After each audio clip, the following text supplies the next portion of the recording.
Thank you all for joining us this evening, and thank you very much for the Society for the invitation to speak this evening.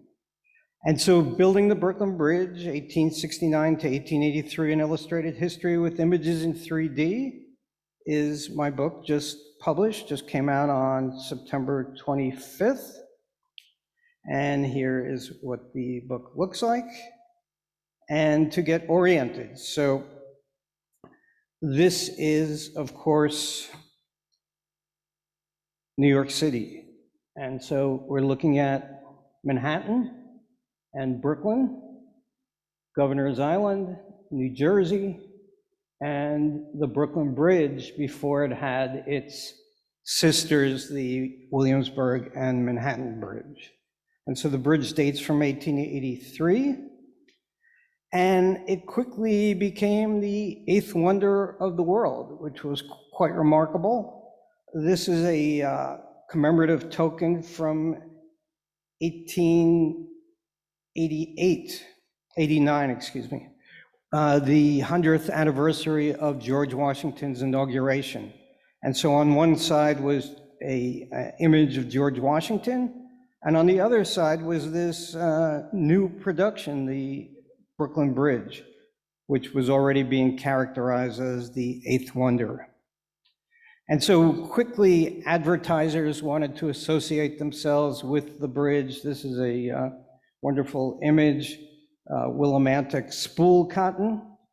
And you can see they even went to the extent of putting spools up on the towers and spools as the cables, which I think would not have been quite as efficient.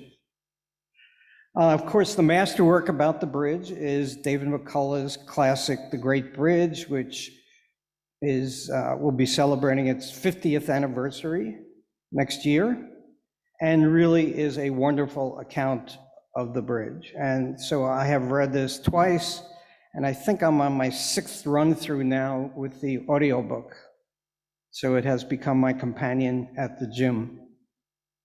This is John A. Roebling, the father, who was widely described as having a rather ferocious gaze, and his son, eldest son, Washington Roebling, who became the chief engineer upon the death of his father.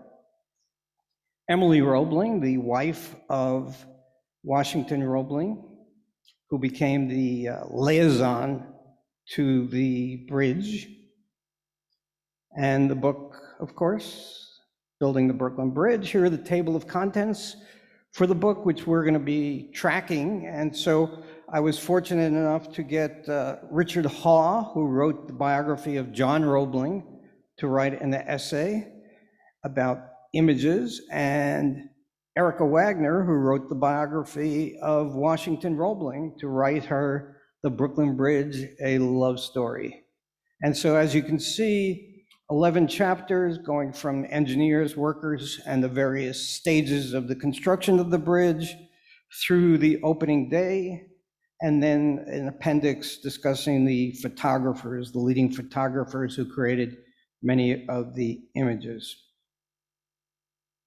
So the book is a compilation of materials from a collection I put together of 3D stereo view images of the bridge being built, of a second collector who had 25 images that he had purchased, stereo views, and from a third collector who has a extraordinary collection.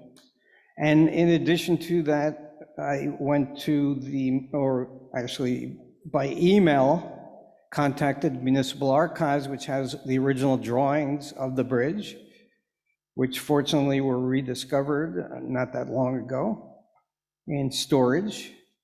And RPI, Rensselaer Polytechnic Institute, which Washington Roebling attended. He started out with a class of 68 and 12 graduated. So you can imagine how difficult the course was. And they have the Roebling collection donated by Washington Roebling and his family.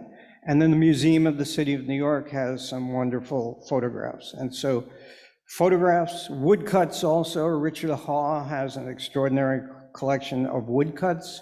You could not produce photographs in a newspaper until 1880. And so they took photographs and made them into woodcuts for illustrated newspapers. And they were able to illustrate things that otherwise a photographer could not reach. And so here are the chief engineers, John Roebling and Washington Roebling, father and son. John Roebling, trained in Germany, Mulhausen, Germany. He lived there where his family had lived for generations, studied philosophy with Hegel, fled Germany kind of secretly because he was a man with training as an engineer and architect, and the German government would not have been happy with him leaving. But he decided he wanted to go to America, which had opportunity, and he wanted to be a farmer, never having been a farmer.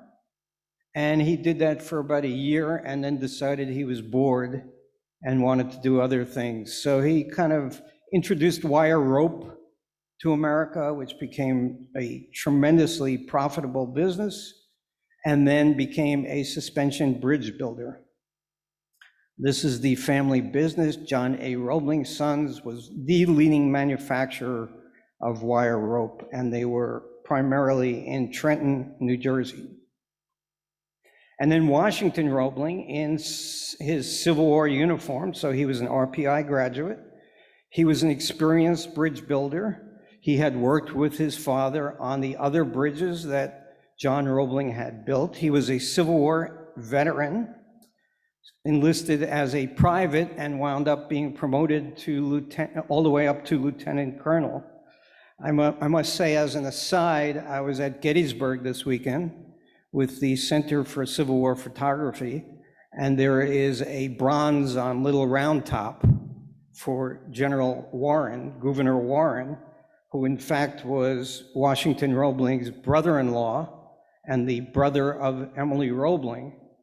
And I thought, well, I got an opportunity to explain to a group of about 40 that Washington Roebling was equally important in terms of saving Little Round Top from Confederate capture and perhaps destruction of the entire Union Army. So he was the chief engineer in waiting, having worked on the other bridges that John Roebling built when he was still in college. His idea of a good time for the summer vacation was to build a bridge. 32 years old when he takes over construction of the Brooklyn Bridge.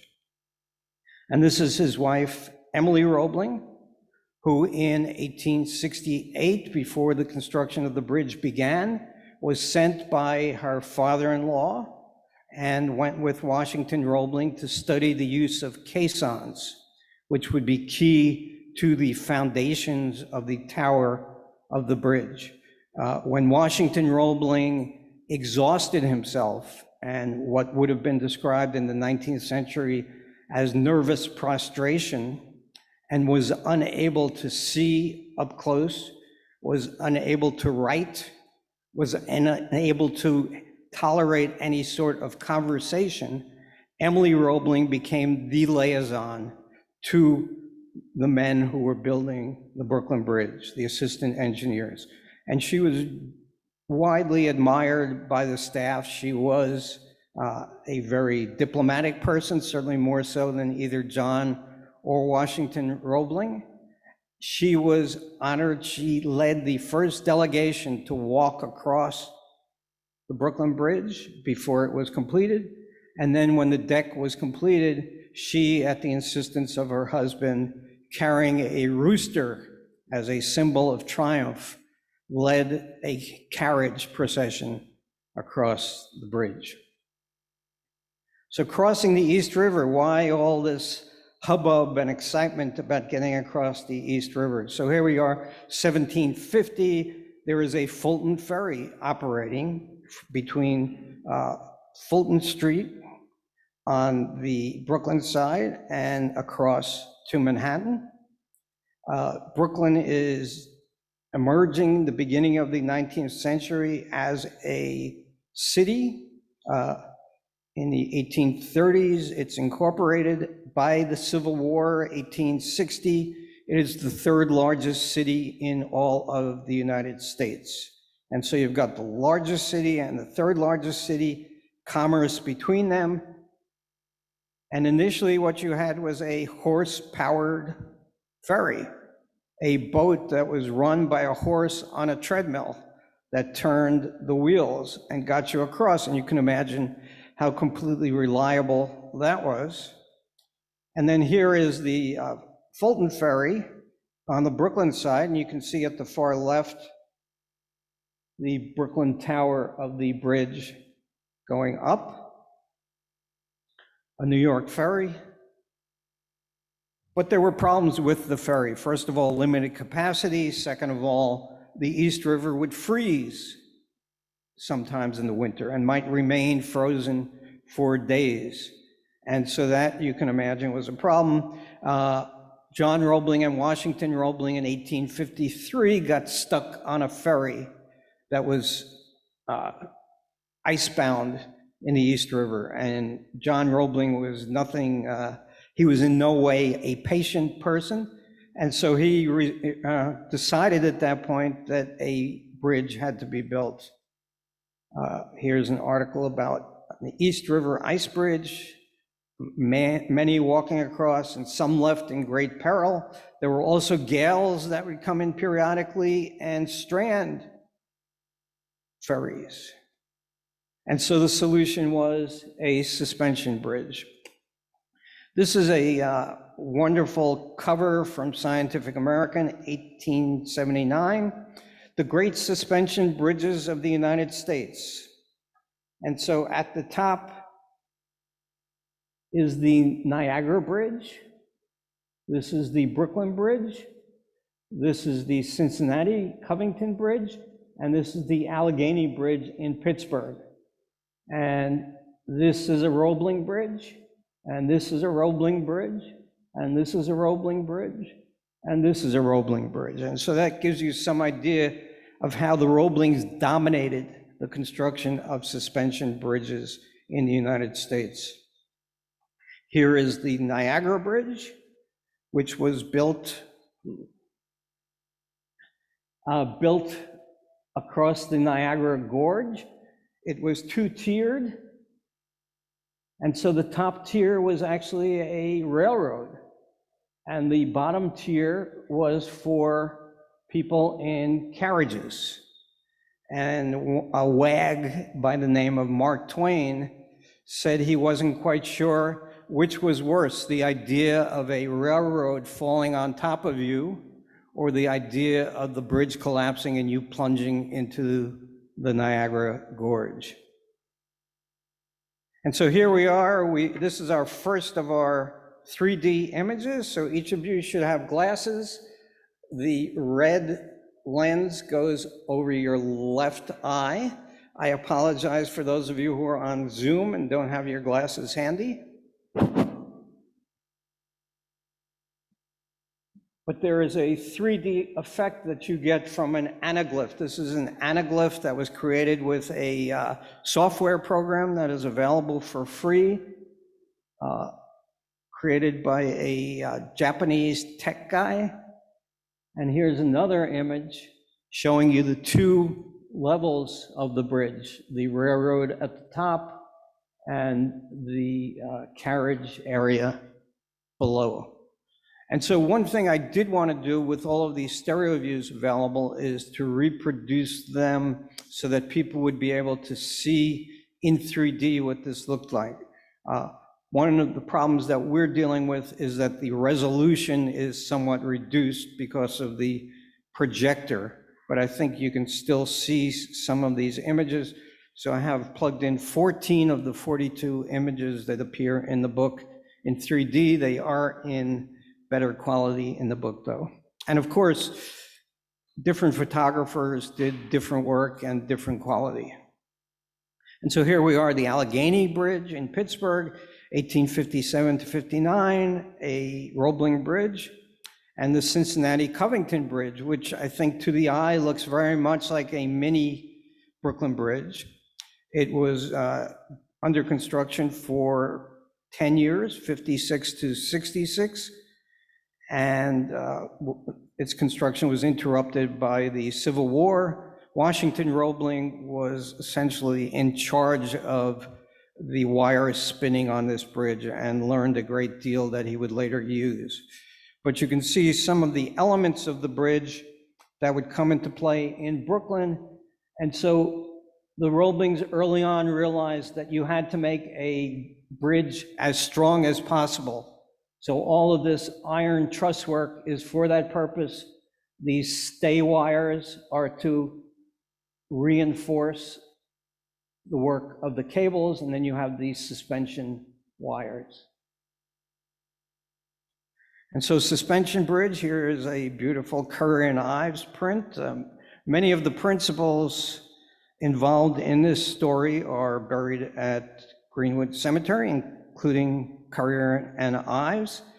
And so you see here the massive cables, 15 inches across.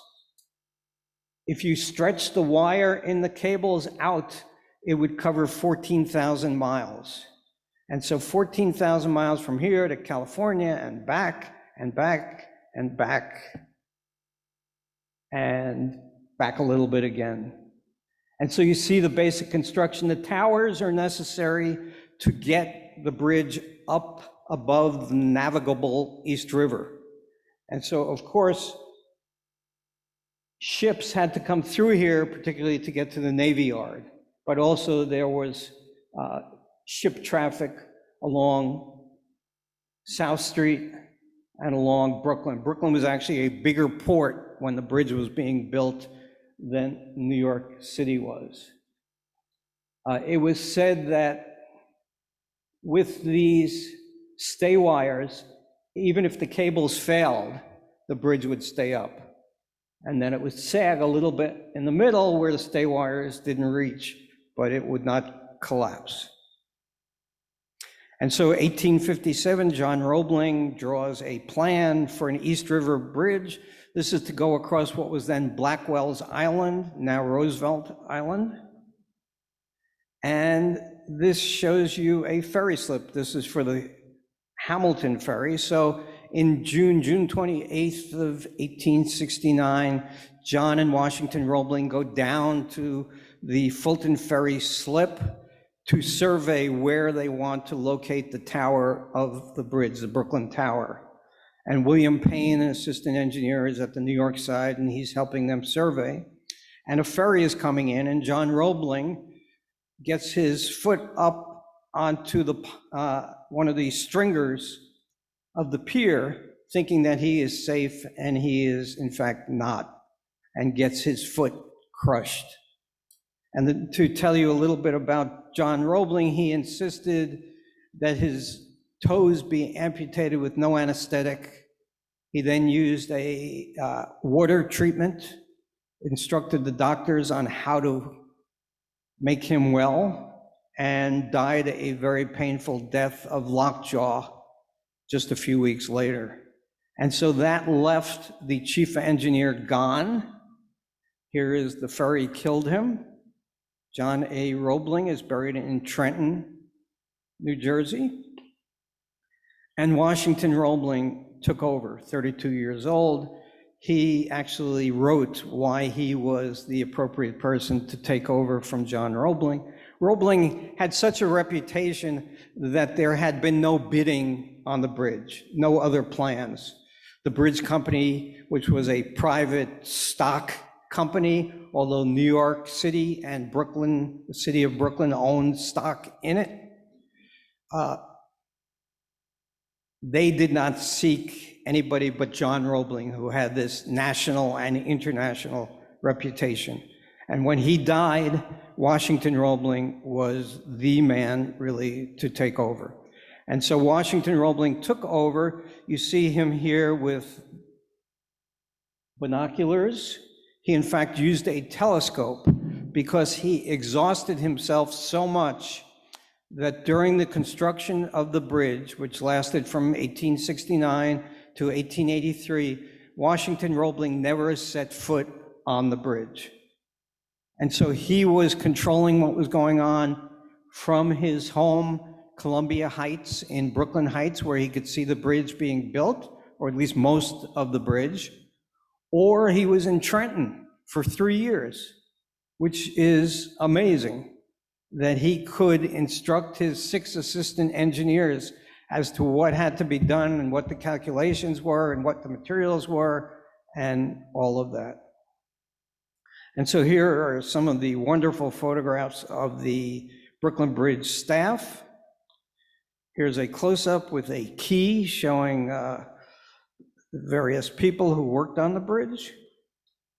And here's a great photograph of some of the trustees here, several of the assistant engineers here, the master mechanic, E.F. Farrington here, assistant engineer George McNulty, and William Payne, who had served in the Civil War with Washington Roebling.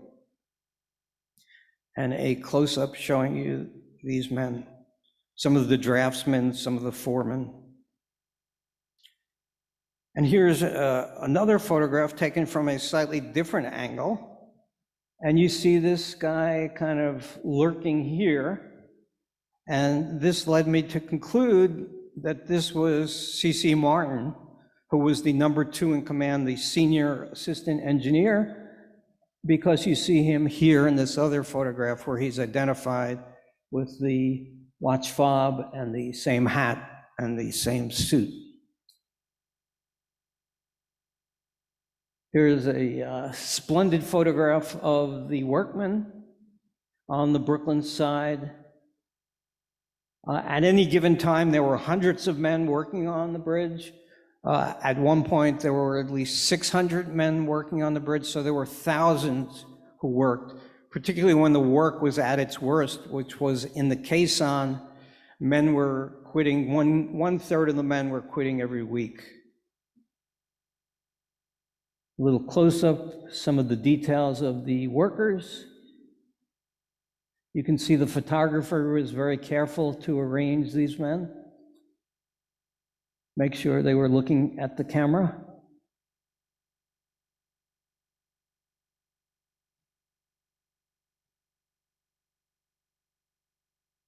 And here's a wonderful image in 3D there. And so this photographer was very much on his game in terms of understanding that to get the best 3D effect, you need a foreground, and you need a midground, and you need a foreground. And so really a wonderful image, a little railroad that they've made out of wood to move materials around as they worked. And then building the brick vaults for the approach. And here we are in 3D again.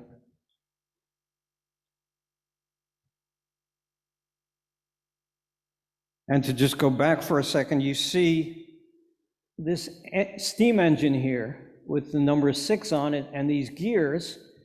And so I was very happy when I went up to the Roebling collection to see this that had been preserved by Washington Roebling, an ad for the very same steam engine here that he would buy and put out to use in the construction of the bridge. So the caissons were really the first stage of the actual construction. These were massive wooden boxes, 166 feet in length by 102 feet, made of timber, sticks 12 inches by 12 inches, built by shipbuilders Webb and Bell, and launched down these ways as you would launch a ship.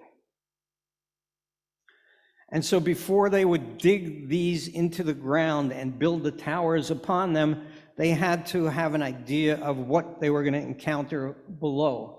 And so this shows that they're taking samples of what they're going to encounter. And here is a wonderful drawing by, I believe, Wilhelm Hildenbrand, one of the assistant engineers who was particularly skillful as a draftsman. And you can see the detailing here where they are noting what they're running into, the smaller boulders and sand with much clay. And so their real problem was, given the mass of the caisson, you might have bedrock in one area and sand in the other area, and you had to dig this box down as you piled up stones on top of it. So this was a technology that had never been used in the history of the world on this scale. And Washington Roebling was the expert in America on this. So here we see them launching the caisson. By the second caisson that they launched for the New York Tower, the husbands and wives were up on top enjoying the ride. Here's Eckford Webb at Greenwood Cemetery, his monument in granite, showing him as a shipbuilder in Greenpoint.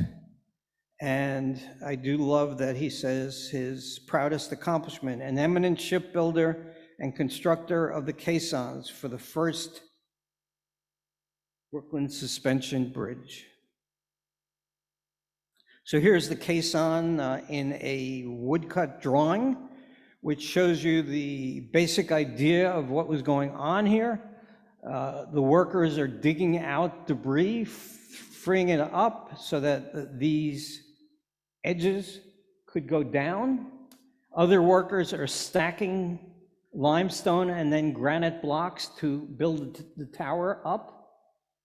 These clamshell buckets are then descending through a water chamber, which kept the compressed air that was being blown into the work chamber from escaping, and the compressed air kept the East River out of the work area. And then they would grab the debris, pull it through the water and out. You had airlocks for the men to come in, and you had supply shafts for various equipment, and particularly for bricks and concrete to go through when they were filling the caisson. These caissons are still below the towers of the Brooklyn Bridge, and they will be there hopefully forever. And so here is the New York caisson being launched. An early drawing, I think, by John Roebling, just showing the access point. So it was not as if John Roebling drew everything up. He drew a good deal up, but Washington Roebling then had to add to and modify as they proceeded, as they constantly came across new challenges as they were building the bridge.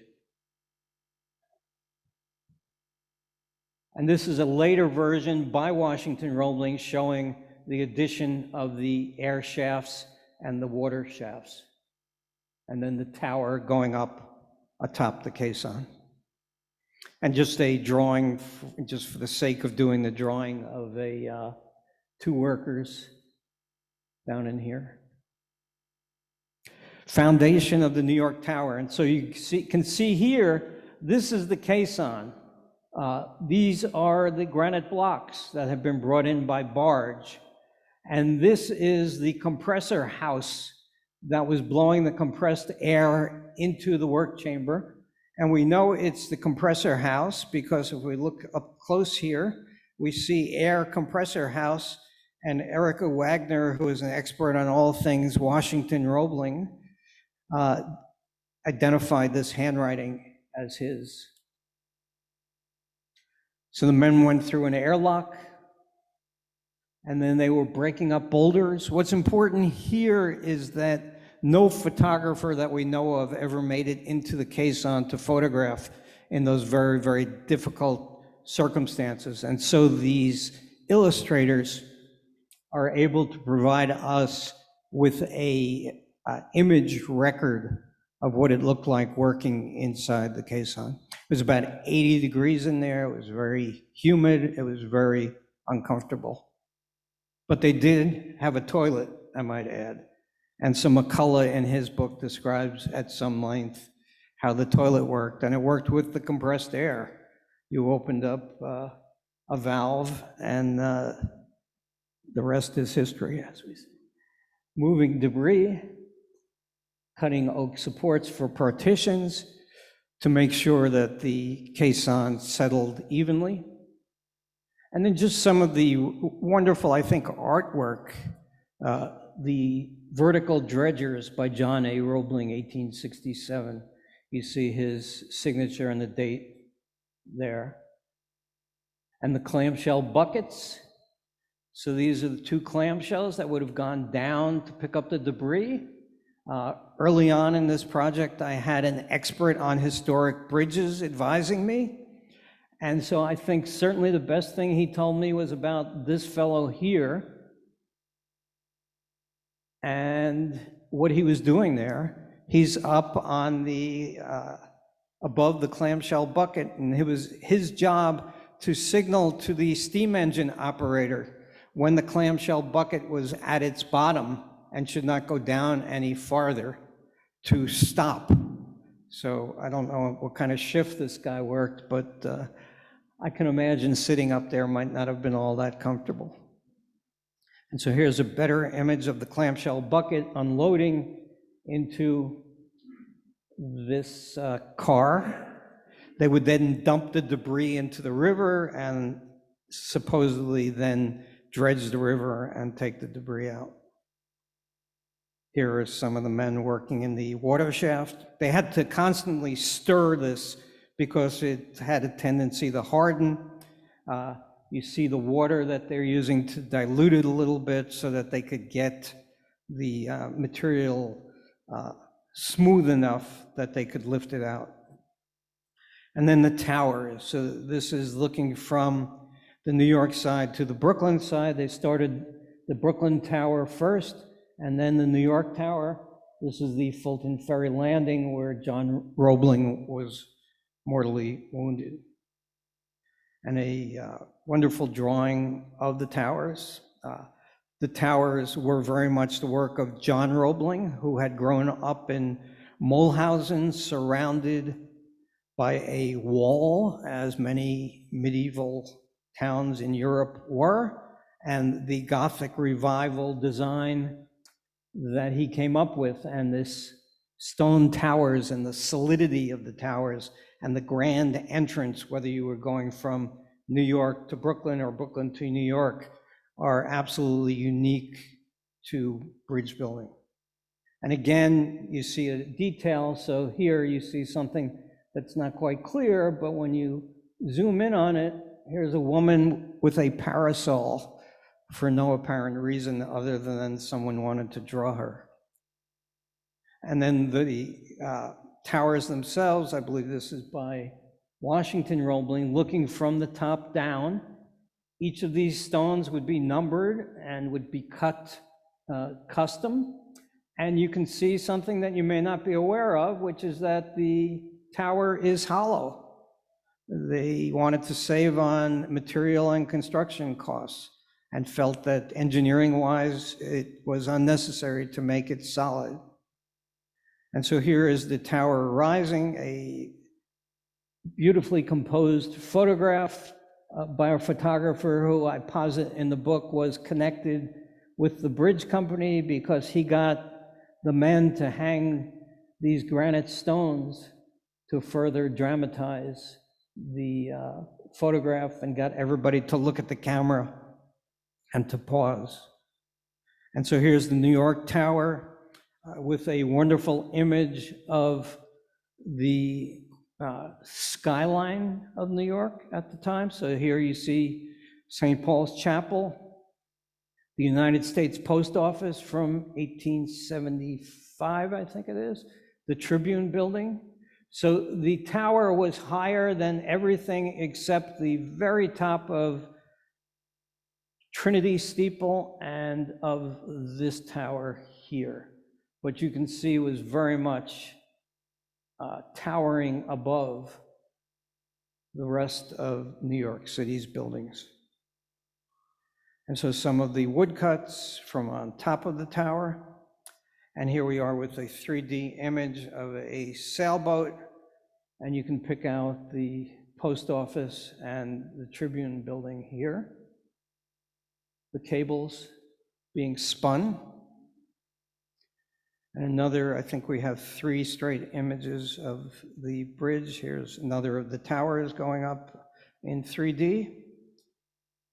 And then finally, this one, a beautifully composed and framed photograph from the Brooklyn side looking towards Manhattan. And here's the Brooklyn.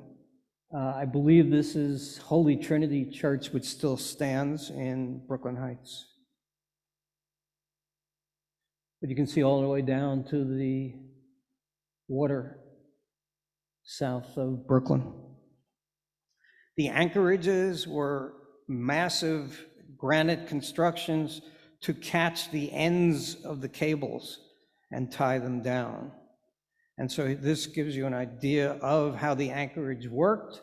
You had these anchor plates, which were massive cast iron, and then you had the anchor bars, which got connected pairs at a time, and then they would be connected to the wires of the cables up top. And as you built this up, you put more and more stone as you went up to capture this. Washington Roebling's observation was that in Europe, these anchorages were available to engineers to access so that they could make sure the maintenance was good. But he noted that in America, we were an impatient people and didn't want to know about maintenance. And so he surrounded it with stone, and that was the end of that. And they seem to be doing fine. So here we are showing the relationship between the anchorages and the towers, looking from New York across to Brooklyn. And here are those plates to which the strands would be connected. 4 plates, 4 cables, and here we are in 3D.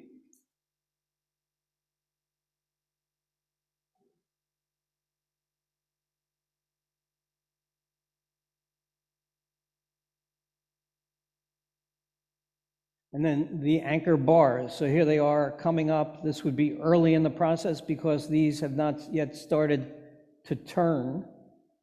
And you can see how they surrounded the anchor bars with stone to keep them in place. And here we are in 3D.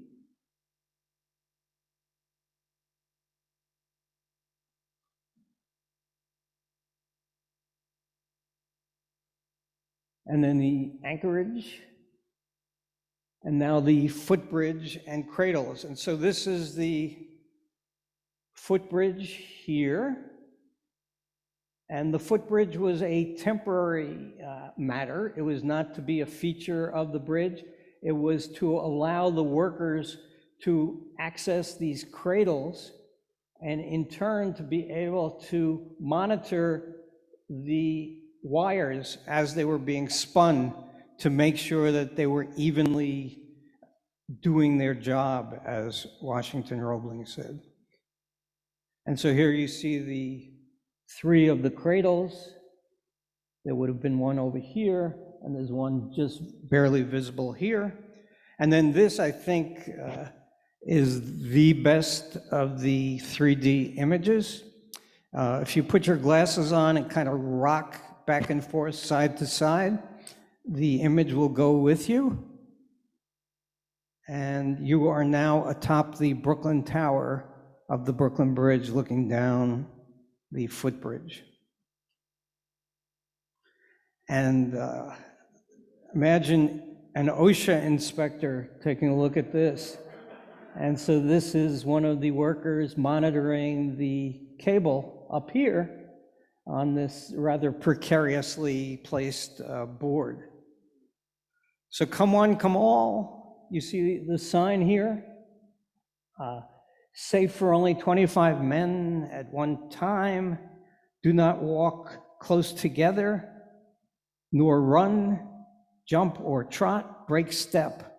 And so this was the footbridge for the men, but of course, early in its use, the public was allowed to climb up onto the anchorage and walk across the footbridge, which was quite a sensation. Oops. So here we are in 3D. This is the cover image of the book, and you can see the anchor bars here about to be used. You can see the carrier wheel that pulled the wires back and forth across. Some likely trustees here. And then here we're looking down from the tower towards the Brooklyn side, and this is the shed from which the wire was pulled. Here we're looking up the footbridge, and you can really get a sense of the separation here. This was to allow the wind to blow through. And here is, to quote Sinatra, regrets I have a few. Once you got out on the footbridge, there was apparently no turning back. E.F. Farrington, the master mechanic, one of his primary enjoyments was to take reporters out onto the footbridge and watch them get down on all fours and regret. And one of the workers on the bridge, you will be happy to know, noted that women seemed to deal with the footbridge and the height much better than men did. So here we are. Once they spun the cables, then they would wrap the cables with zinc galvanized wire, which was a first for a bridge also. You see here they're using this contraption which spins the wire out. And so here you can see how it's been wrapped. And here is the strands that have yet to be wrapped. And so they would launch these down the cables. So 4 cables coming from the one side of the New York Tower, 4 on the other side. So they had 16 of these buggies working simultaneously. And here is the master mechanic, Farrington. He wanted to demonstrate to his workers that it was no big deal to be up in the air working. And so he did this.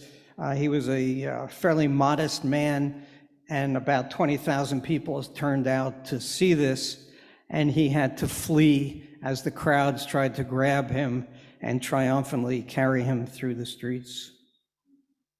So this is the basic idea of how the cables were spun. The cables were too massive to make somewhere else and then put up on the towers, and so you had to create them there. And so the same idea of moving them around, you're pulling wire out of a shed and wrapping it around this carrier wheel, which would pull it, and then splicing. So each of these wires was no more than 800 feet, and if you're doing 14,000 miles, you can imagine there are a lot of splices. This is the shed from which the, and here it is again, from which the wire came. And this shows you one of the beauties of being a illustrator is that you can take the shed away and show 2 spools of wire, massive spools about 8 feet across, dedicated to each of the cables.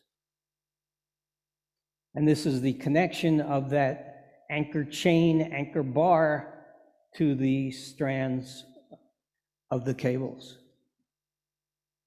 And just wonderful, I think, artwork. This is Washington Roebling musing on how you would stack the 19 strands that made up a cable.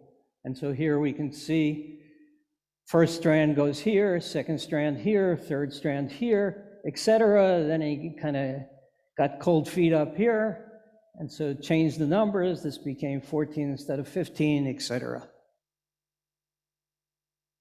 Here you see we're on the New York side. There's the Tribune building. City Hall would have been right over here. These have been clamped, this cable, and these have not. So you see the 19 strands, each of which was 254 wires that made up a strand.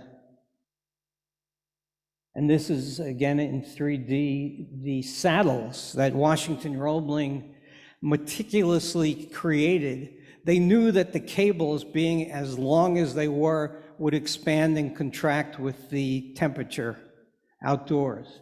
And so they wanted a wheel that would allow the cables to pivot and to move and expand and contract. And so he came up with these saddles.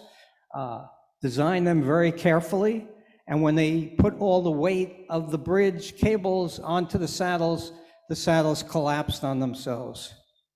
But the caissons, with their elasticity of wood, are now performing the function of the saddles that the saddles were intended to do. And so here we are in the winter wrapping the cables, undoubtedly a pleasant enterprise. And now we are on the approaches. So the approaches are from the anchorages here down and off the bridge. And so you can see the three basic sections, the middle section, which would have the elevated promenade and a railway, one going in each direction, and then carriages initially to be a one-lane road, one way, and then ultimately to be two ways. And so these are some of the wonderful drawings by Wilhelm Hildenbrand, one of the assistant engineers. The approaches, this granite work that they did, just beautiful by Hildenbrand.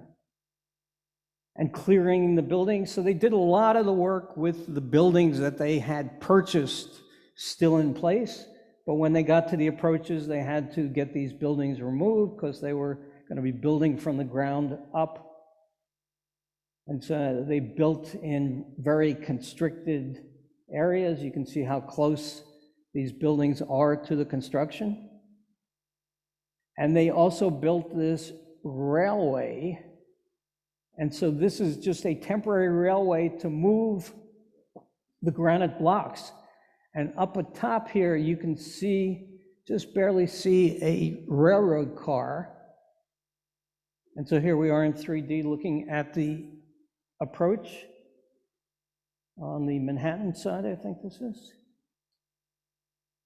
And then here's that rail car, which could slide back and forth and position granite stones. And here you see it's moving some sort of material to a different location on the construction site. Of course, you needed a deck of the bridge, the suspended superstructure, and so what you're doing is you're attaching these suspender wires and then hanging steel beams across. So this was 85 feet across the bridge. John Roebling was thrilled with the idea that his 80-foot bridge would be as wide as Broadway in Manhattan. But then when the Army engineers got involved, they wanted the bridge to be 5 feet higher, 135 feet above the water, and Washington Roebling seized the opportunity to expand it to 85 feet. So this is the decking, and then they would run out just planks that the workers could use to walk across, and that's what Emily Roebling walked across in the first trip across the bridge.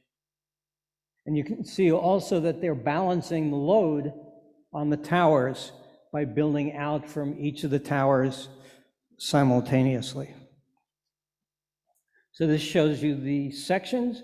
The elevated promenade, which was unprecedented at the time, was designed for a healthful stroll for visitors and has never been duplicated.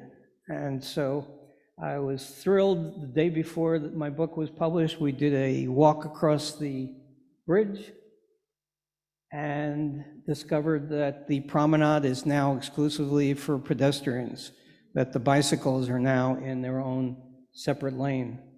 So here we are. Sometimes these woodcuts, because they're not photographic, are not terribly accurate, and so you're seeing one lane of traffic in each direction, which was never the case. And so here we are, suspenders, hanging the bridge out, attaching the steel beams. So there were two steel beams that they then connected. Here are some of the assistant engineers up on the footbridge with the superstructure extending out. And here we are. Brooklyn had this distinctive curve, which it still has.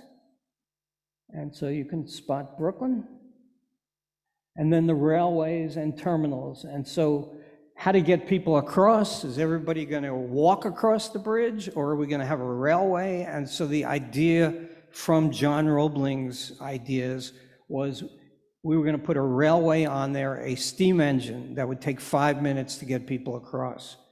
But fortunately, William Payne, one of the assistant engineers, was a pioneer of cable cars. He had installed the Sutter Street cable car out in San Francisco. He had served with Washington Roebling. He was a veteran of the Civil War, very talented fellow. And so they did cable cars. And this is the steam engine that was buried on the Brooklyn side that ran the cables. The Brooklyn terminal under construction. The terminal, the railway did not open till September 24th of 1883. And here's the Brooklyn terminal. 3 tracks, 1 in each direction and 1 for the storage of cars. 5 cents to go across the New York terminal. Let's see if I can do this. Whoops.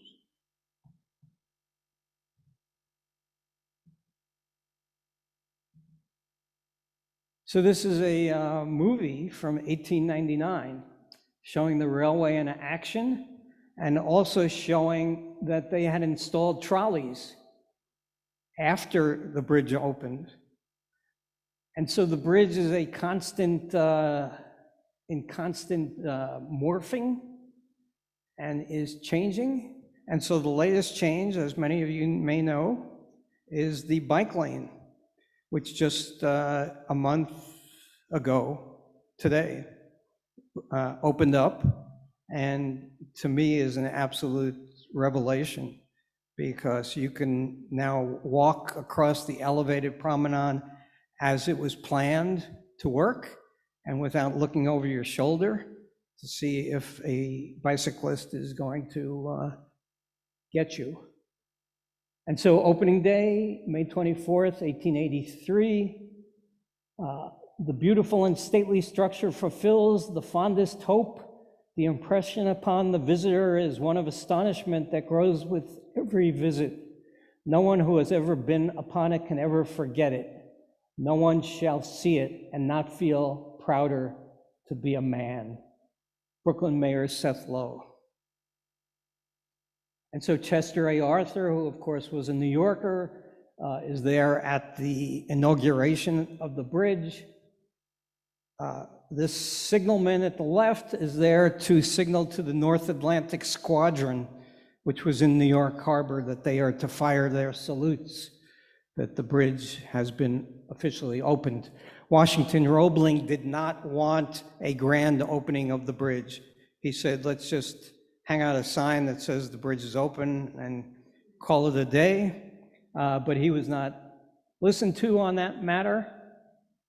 And so this may very well be opening day, because you see people promenading on all sections of the bridge. A union of hearts and a union of hands, the cities united, and a grand display of fireworks and illuminations that evening, launched from the tops of the towers and from balloons that they sent up with fireworks. At Washington Roebling's insistence, they watered down the promenade, which was wood, in the hopes that it would not catch fire. And so, of course, the bridge remains an icon. If you're going to advertise a Knicks and Nets game, what better background could you have than the Brooklyn Bridge? And here is the bridge, and here is my book, and here is some of the blurbs on the book. And I just read what Kurt Anderson wrote. The guy can really write. If you love Brooklyn or bridges or New York City or cities or 19th century marvels or all of the above, as I do, building the Brooklyn Bridge is a perfect feast, a would-be time traveler's delight. overflowing with rare and evocative and fascinating images. It's a terrific book. And so there are 252 images in the book, 42 in 3D, images that have never been pulled together before. And so let's just quote Montgomery Schuyler, who on the day the bridge opened, wrote in Harper's Weekly, "It so happens that the work which is likely to be our most durable monument and to convey some knowledge of us to the most remote posterity is a work of bare utility, not a shrine, not a fortress, not a palace, but a bridge." Thank you.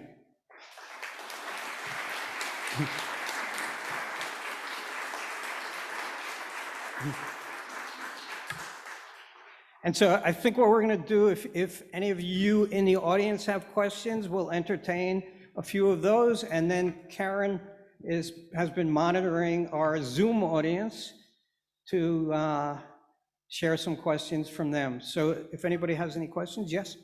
Right, sir? Hold on, listen. Can you hear me? Sir? Oh, okay. Well, I'm going to ask you to wait until we get the microphone to you. Just hold on one sec. Great talk, thank you very Thank much. you. Have there been any maintenance problems with the bridge that show that there were some mistakes made in the design at the very outset? I can tell you, having, as I said, read many times and listened to McCullough's book many times, in 1972, he spoke with maintenance workers for New York City, and they told him that all the bridges in New York City, the Brooklyn Bridge gives them the least problems, which is quite a tribute to the engineering staff. Yes?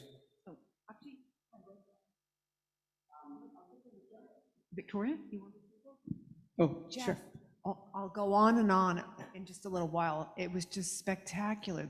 Oh my goodness, I can't wait to read the book. But how did you come up with the idea for the 3D images?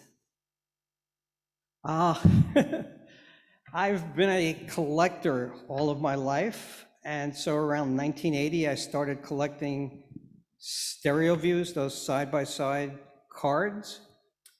And I saw an opportunity here with 3 major collections to do this in 3D.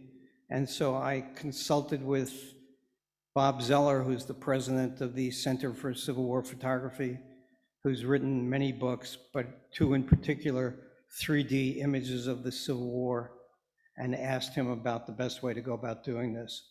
And that's where, and then John Richter, who's their tech guy, helped me figure out how to do anaglyphs. And I had a volunteer who worked on them. And so actually I gave a book to John on Saturday, and I was very nervous because I wanted to get his thumbs up that the 3D images had come out the way they should. And he was very, very happy with them. So that was good.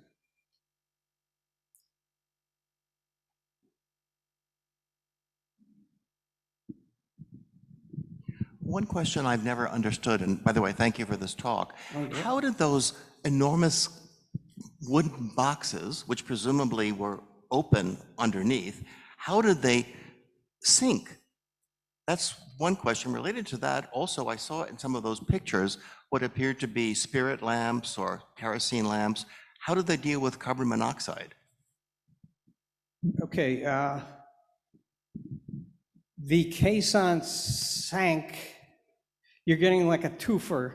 You're stacking limestone and granite blocks on top of the caisson to force it down, and at the same time, you're building the tower up. So those blocks are accomplishing what you're asking about.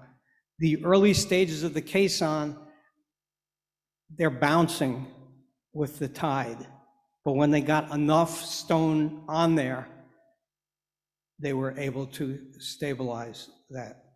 With respect to the lighting, they tried a number of different lighting, and they ultimately went with arc lamps down there. And so They tried candles, they tried gas that was being used on gas lights, and decided that too much smoke, and so this worked much better. I forgot to mention, in conjunction with lighting, that the Brooklyn Bridge was also the first bridge to be electrically lit across a river. And so the electric lighting, you can imagine a few days before the opening of the bridge, they tested the lighting, and the people on the ferries would have seen the necklace of the bridge lit up, much to their amazement, I'm sure. In the beginning of your program, I'm over here. Okay. Sorry. In the beginning, you spoke of Washington Roebling having like I almost said nervous breakdown or nervous exhaustion. I've heard a story that he actually got the bends and became quite ill. And I also heard that he also, when he had the bends, he recovered in a home in Newport, Rhode Island.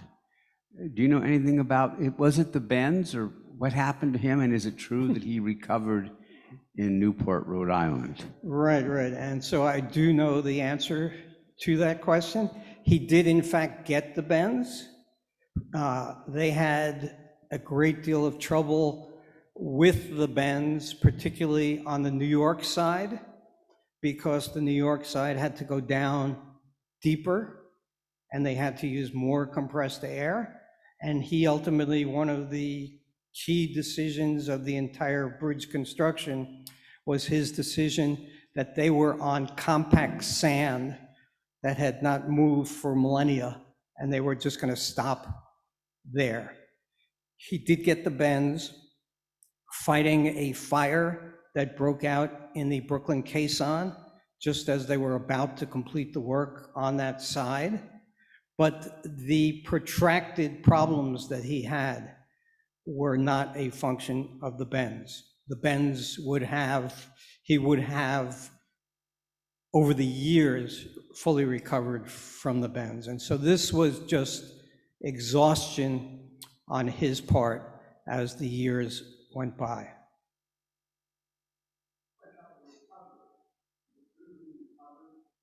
He did spend a summer in Newport. He and Emily went to Wiesbaden, I believe, to the baths there at one point during the construction, which makes it even more incredible that this man is supervising these 6 assistant engineers, these hundreds of workers, and gets it absolutely right from that distance. Jeff, shall we take one more question from the audience? And Sure. then we'll move on to the online questions.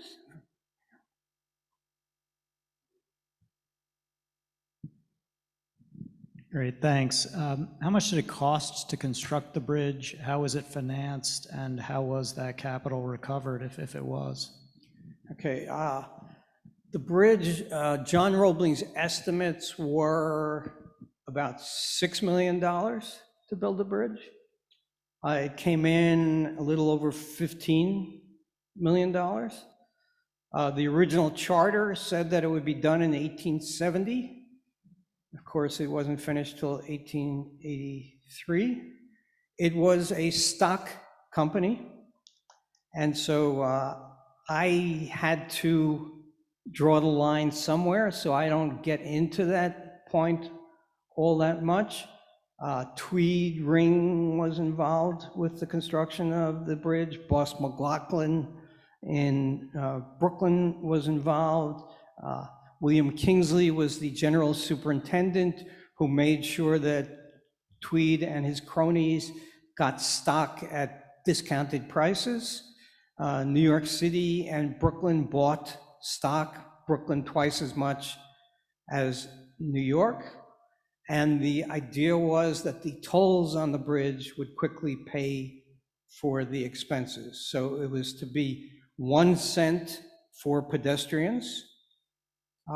The evening of May 24th, it was announced that the bridge would open at midnight, and you can imagine what the mobs were, and they all had to go through the ticket taker and buy a ticket for a penny. But cattle were charged, I think it was 5 cents, sheep 2 cents, pigs 2 cents. And so the bridge quickly paid for itself. And then quickly also, almost immediately, there was a movement to eliminate the pedestrian fee, which they did. Right. First of all, I didn't have a chance to say before, but I want to thank you because that was an absolutely spectacular lecture. So thank you so much, Jeff. So these are our questions from some of the questions, just a few questions from the online audience. Did the Roeblings have any contact with Ismard Brunel, who was an engineer responsible for the Clifton Suspension Bridge in England? I don't know the specifics of that gentleman. They did go, as I said, in 1868 to England, to France, and to Germany. And part of that was to learn about steel foundries, and part of that was to learn about caissons, which had been pioneered in Europe, and part of that was to see bridges. And so it's important to remember that bridges were falling, suspension bridges, around the world, and were failing. 70-some people on a train went down on a suspension bridge in England. And so that was part of the challenge for the Roeblings, to make a bridge that would stand into at least 2021. I think it worked. And actually, I'm going to follow up with a question about the caissons. This is from Sandra Newley. What are the caissons filled with today? Concrete. Okay.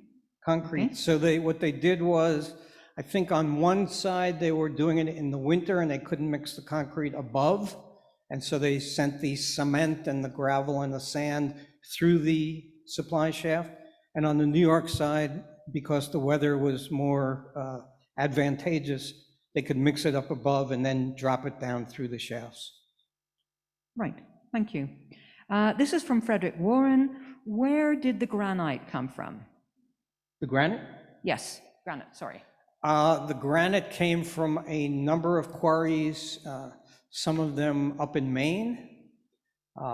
Hildenbrand, the assistant engineer, went up to the quarries to supervise, but given the amount of material that they used, there were a number of quarries scattered primarily in the Northeast that they used. Right. This was going to be our final question for the night from Seth Schulman. Did John Roebling consider himself German or Alsatian when he lived there? It was before the 1870 Franco-Prussian War. Mulhausen was part of France. What did he consider himself to be? I think he considered himself to be from Saxony, because when he established his community in Western Pennsylvania, he called it Saxonburg, as a tribute to his home state, so to speak.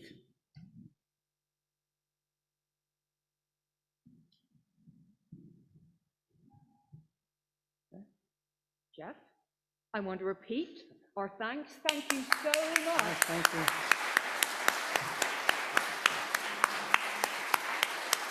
That was just incredible.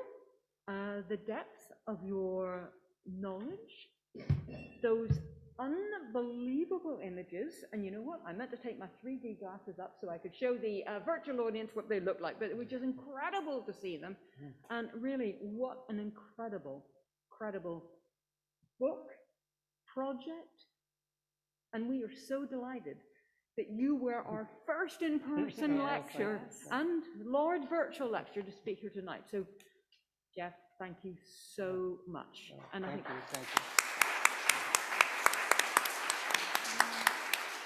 Thank you.